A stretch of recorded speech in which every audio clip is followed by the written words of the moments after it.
అరుణాచలమునందు ప్రదక్షిణము గొప్పది. అరుణాచల ప్రవేశమునకు ముందు, అరుణాచల ప్రవేశము తరువాత అని జీవుడికి విభాగం చేస్తారు.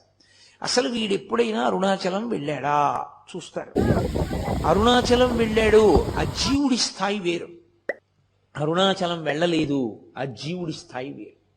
ఇప్పుడు అరుణాచల ప్రవేశం చేశాడు, గిరి ప్రదక్షిణం చెయ్యాలి, ఆ గిరికి ప్రదక్షిణం చెయ్యాలి తాను. ఆ కొండకి ప్రదక్షిణం అంటే శివుడికి ప్రదక్షిణమే. ప్రదక్షిణం అన్న మాటకు అర్థం మీరు బాగా గుర్తుపెట్టుకోవాలి. ఏ బిందువు దగ్గర మీరు బయలుదేరారో తిరిగి ఆ బిందువు దగ్గరికి వచ్చేయాలి. కుడి చేతి వైపుకి మీకు కొండ ఉండాలి, ఉండేటట్టుగా తిరిగి రావాలి. అలా తిరిగి వస్తే దానికి ప్రదక్షిణం అని పేరు. ఆయన అన్నాడు, కలియుగంలో ఈ అరుణాచల పర్వతం చుట్టూ ఎవరు ప్రదక్షిణం చేస్తారో వాళ్ళందరికీ కూడా 100 అశ్వమేధములు 100 వాజపేయములు చేసిన